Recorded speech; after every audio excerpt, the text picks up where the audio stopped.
All right, smash the like button and let's get to the culture blast. The Mark Thompson Show. This man knows movies, he knows music, he knows streaming. What can I say? I don't know how he does it. I literally don't know how he does it. I often remark, he's seen it all, done it all, subtitles, the Marvel universe, the DC universe, the superheroes, and he comes and goes on Rainbow. Michael Snyder, the Culture Blaster, everyone. Hello, Michael. Welcome. Nice to be back, Mark, after a couple of seconds away. And I have to say, speaking of back again, I am back by the Bay, baby. And I picked a good weekend to be here. Again, starting with the Niners win, which was awesome. But you and Michael Shore have discussed it, and I mentioned it briefly. But starting today, the annual, massive, free 3-day music extravaganza, Hardly Strictly Bluegrass, celebrates 25 years in Golden Gate Park. And this year's edition will include sets by Emmylou Harris, Courtney Barnett, Chuck Prophet, Jeff Tweedy of Wilco, Jimmy Dale Gilmore, Maria Moldauer, Nick Lowe, Roseanne Cash. It's amazing. Many more. Wow. It's like a gift to the city, and it's something people love. I, of course, don't do festivals, nor will I do windows. If you ask me, I will sweep up, but no festivals so or a window windows. festival really would be out of the question. I actually went last year, and it was really great. Really great. I mean, in between a lot of the acts that you mentioned, the high-profile acts, they're just great musicians. Every stage is just filled with really great people. Oh, absolutely. I mean, when you get a chance to see Lucinda Williams, the Mekons, Moon Alice, the Mother Hips, who I think got their start in Northern California, you've got a lot of fun in store. On a smaller and very appealing scale, Booty's 22nd anniversary dance party is happening Saturday night at the Cat Club on Folsom, with a playlist of mashups celebrating the music of Taylor Swift, coinciding with the release of Tay-Tay's new album, The Life of a Showgirl. DJs Adriana Jupiter and DJ Time are going to be spinning. There will be what I assume to be a Swift-themed drag performance. And also, one more quick note on the culture of San Francisco, the Walt Disney Family Museum, one of the greatest museums I've ever had the pleasure to visit, is presenting Mary Blair Mid-Century Magic through this weekend. And it's an exhibition dedicated to Mary Blair and her highly influential work for Disney Studios. As a woman, she was a rarity in the boys' club that existed in the early days of the animation industry, but her unmistakable designs were pivotal to the look of It's a Small World, the beloved Disney theme park attraction, and to movie classics like The Three Caballeros, Cinderella, and Peter Pan.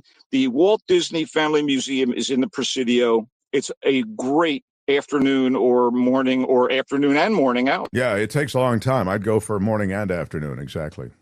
Lovely stuff. You want to get to movies, my brother? Yeah, please do.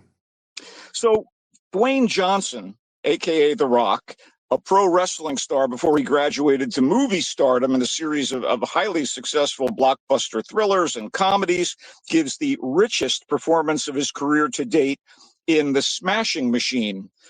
One might suggest typecasting insofar as the Smashing Machine, written and directed by Benny Safdie of the filmmaking Safdie brothers, concerns the life and career of pioneering MMA fighter Mark Kerr. Wrestling, mixed martial arts, they are connected in a way.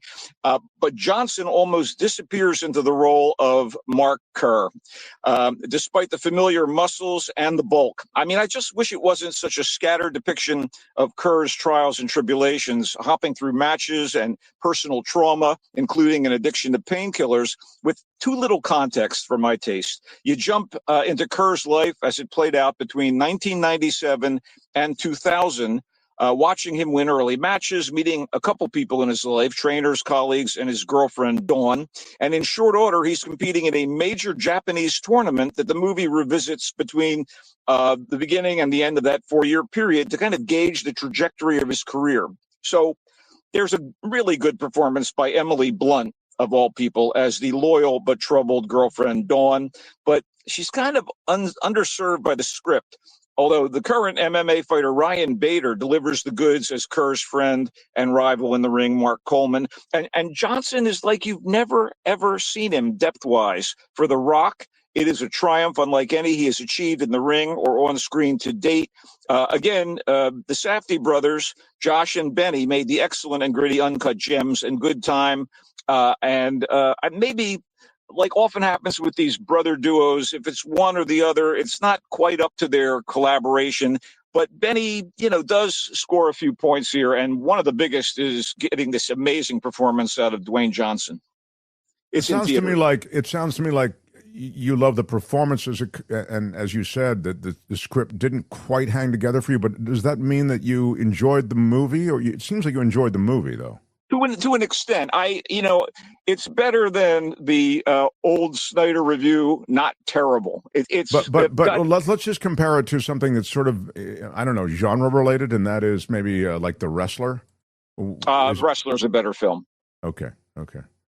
Anyway, yeah, go ahead. There you have it. I don't want to belittle it. I'm super intrigued. No, yeah, it sounds to me like you're kind of reluctantly criticizing it because Johnson is so good, in your opinion. Yeah, the script is just not what it could be, and the perspective on his life isn't quite as expansive as I wanted, I think. But to the extent of looking at this guy over the course of these years and these pivotal moments in his life, among them his issues with his girlfriend and, of course, the drug addiction, it works to certain extents. But the focus on the Japanese tournament, you wonder, what is he doing in the States the rest of the time? It kind of didn't really hold together as well as I hoped it would. But let's move on to another film that I'm going to be on the fence about, okay?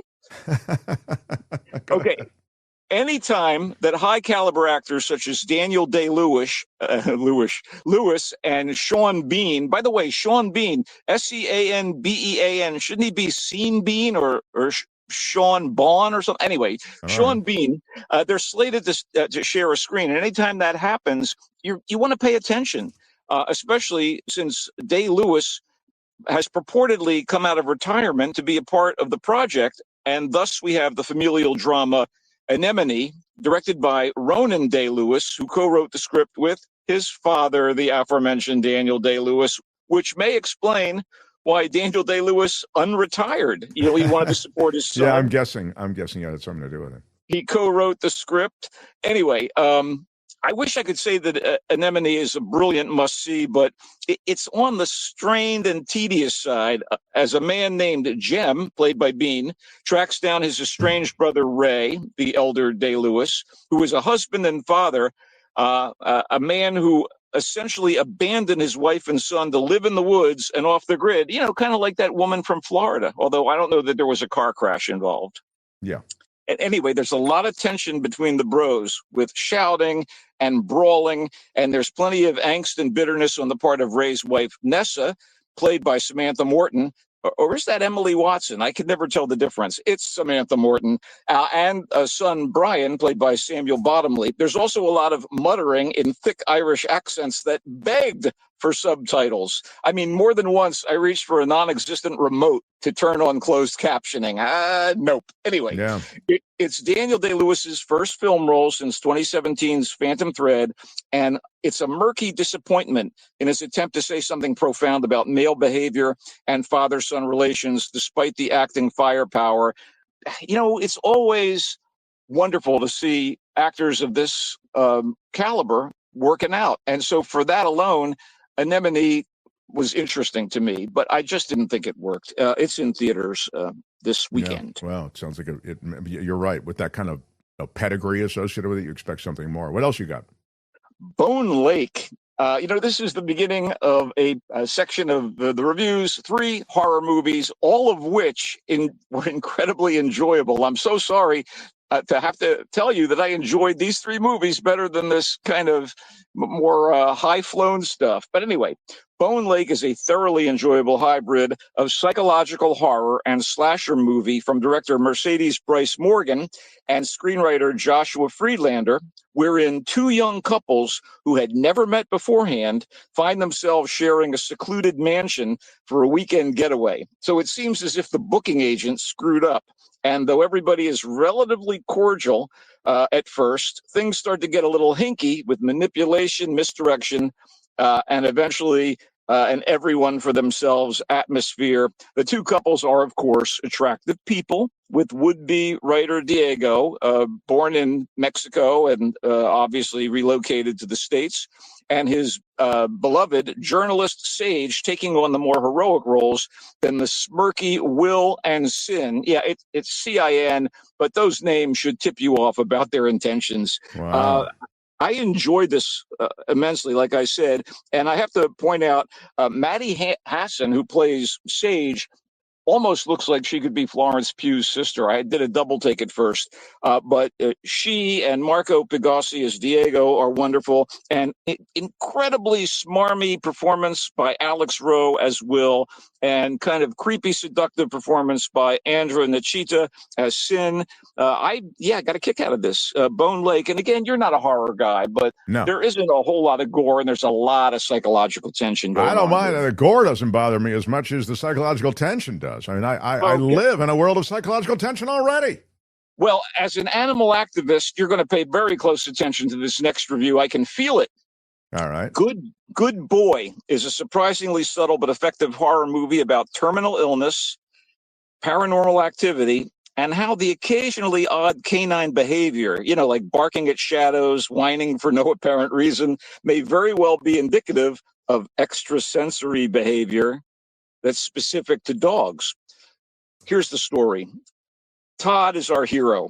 He's sick, and he's trying to cope with it, so he relocates from the city to a ramshackle family home in the boons, bringing his trusty doggie, Indy, along for companionship. But as soon as they get there, Indy starts to see and interact with something otherworldly that appears to be targeting Todd, and also kind of twisting things up for this good, loyal dog. This was just very original and very beautifully shot, in large part from the point of view of Indy the dog. And the doggy actor who plays Indy deserves, I don't know, a Rover Award. Is there an Oscar for animals? I don't know. Does PETA have something like that? Yeah, the Milk Bone Award? Sure, I don't know. I'll look into it. Anyway, director Ben Leon Berg, who co-wrote this with Alex Cannon, does some really unique and engaging things with the camera. The dog is great. It's very moody. There's not a lot of gore. It's really well done. I give high marks to Good Boy. Good Boy. Good Boy. All right. He likes Good Boy. As long as nothing happens to the dog, I'm okay. Well, I can't tell you that without ruining the movie. Oh, my God, Michael. Don't bring on anything that bad things happen to the animals. Go ahead. What else you have? Anyway, it's in theaters across this great nation. Okay, here's a lot of fun. I think it's going to play well at home. Bring your companion animal to the theater. Go ahead. Yes. Well, speaking of animals, this is in select theaters, and I think it's going to be great on video. Coyotes is a kind of a mix of horror, comedy, and thriller about basically coyotes in the Hollywood Hills getting completely ravenous, feral, bloodthirsty, and terrorizing a family and that family's neighbors in their secluded home up there in the hills. This is freaky and funny and timely. The madness starts as winds are whipping up. It's the Santa Anas. There is fire warnings up. And, of course, in the aftermath of the recent LA fires, it may be a little too close to home for some, but I was totally caught up in this, and I was amused and entertained. It stars Justin Long and Kate Bosworth as a husband and wife. He is a successful comic book artist, and they have a kind of a very snarky young teenage girl who she has issues with dad because he's not around as much and he's been neglecting the family. And meanwhile, the playa next door has an escort show up for an evening of fun, and all things go to hell as the coyotes go bonkers and start hunting humans. And man, I just found it just a blast. I Wow. totally enjoyed the hell out All of it. right, man. It'll be fun to watch. And again, like in the aftermath of the LA fires, maybe a little too close to home in some parts, but I still thought, yeah, man, this really worked for me. It's directed by a gentleman by the name of Colin Minahan, and it was fun. It's not a great movie. It's not going to stand the test of time, etc. But in terms of sheer entertainment, I was entertained indeed. Michael liked it. Wow. All right. Well, Now, you go ahead. What else do you have? I have a very important film I want to talk about before we This is a film that I made a glancing reference to the other day. Go ahead. It's called Orwell, 2 + 2 = 5.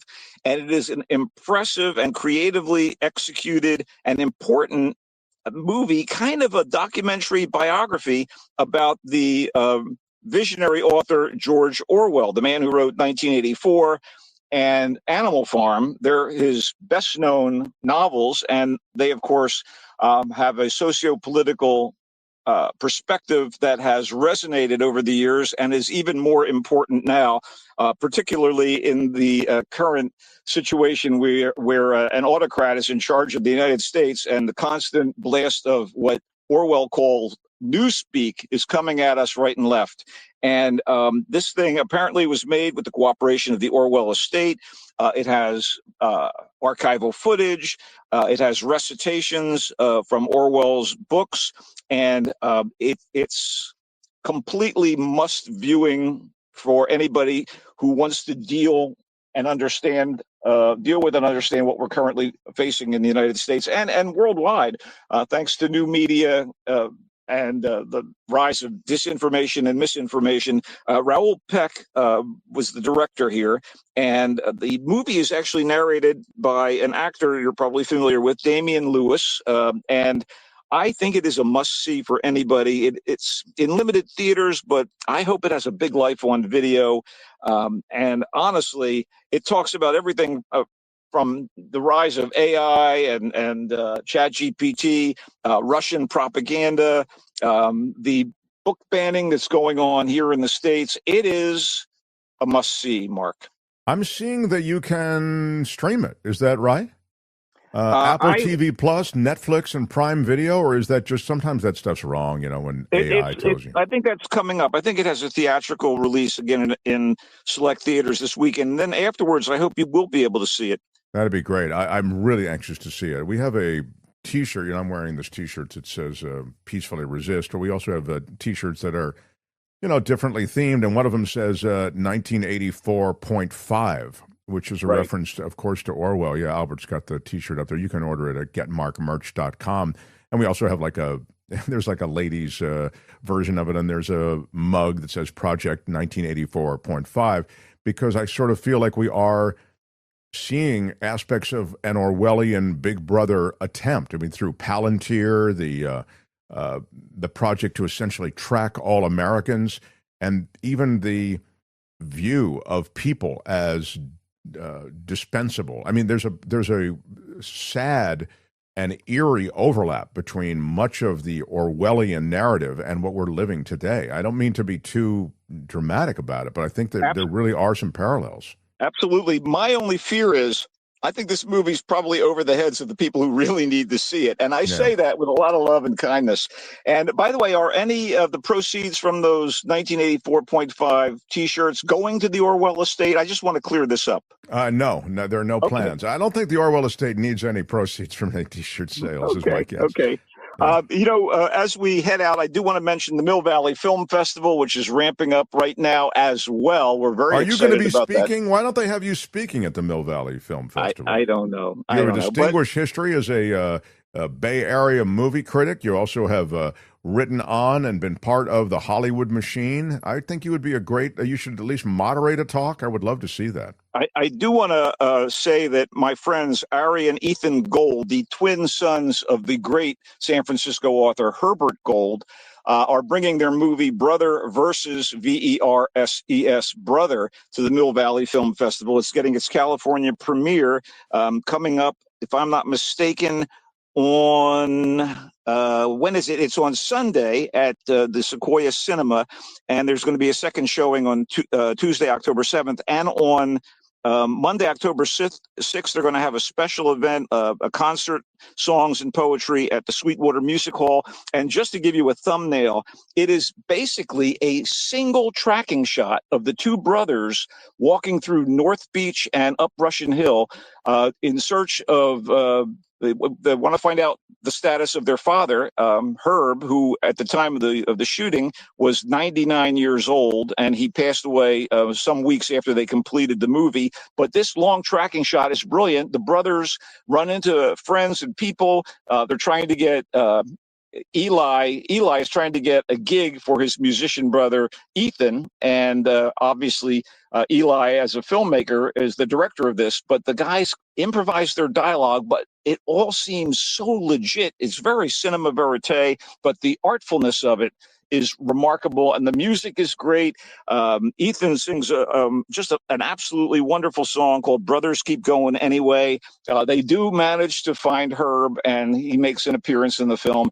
It is absolutely a delight and something. But it's only available for viewing at the film festival, or it's out there. What are you saying? Right now, it's only available. It's getting its debut in California there, but I'm hoping it's going to get distribution. It is.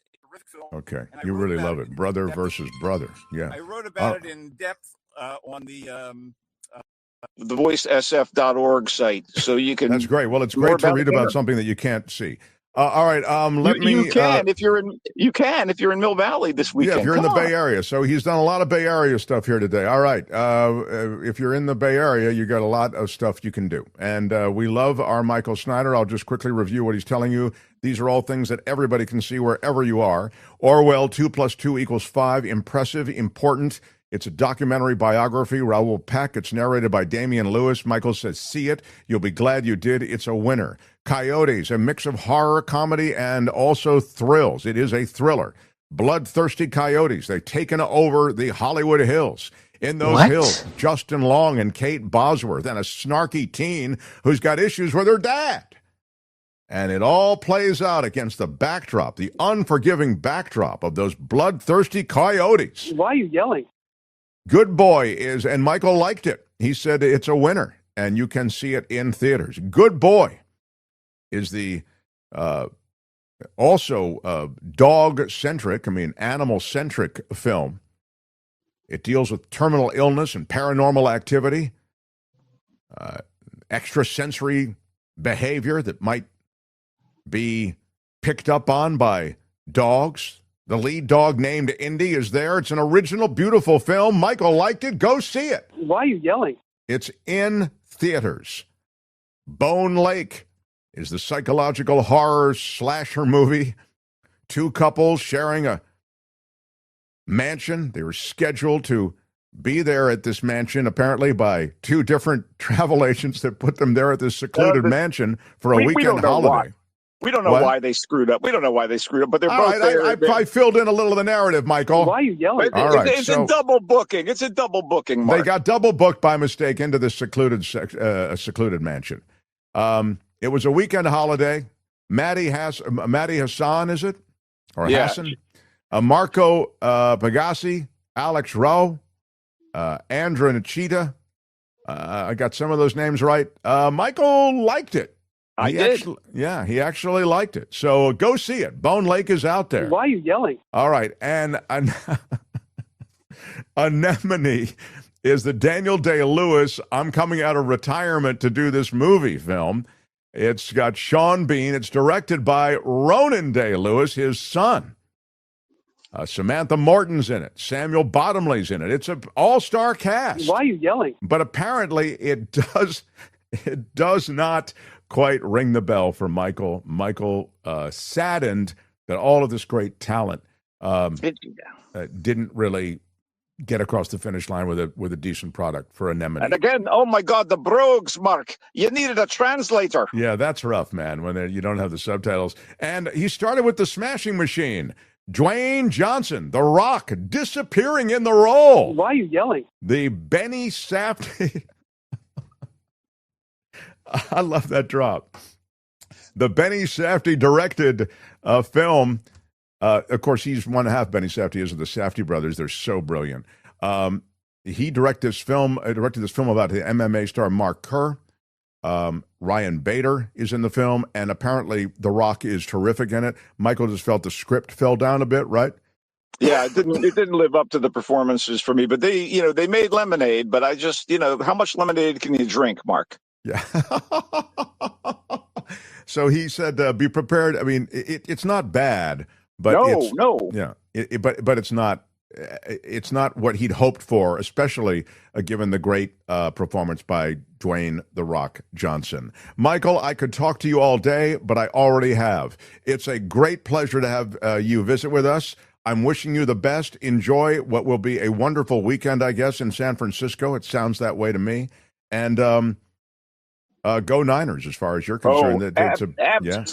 Absolutely go Niners. And we'll be back next Friday again, probably from the Bay Area.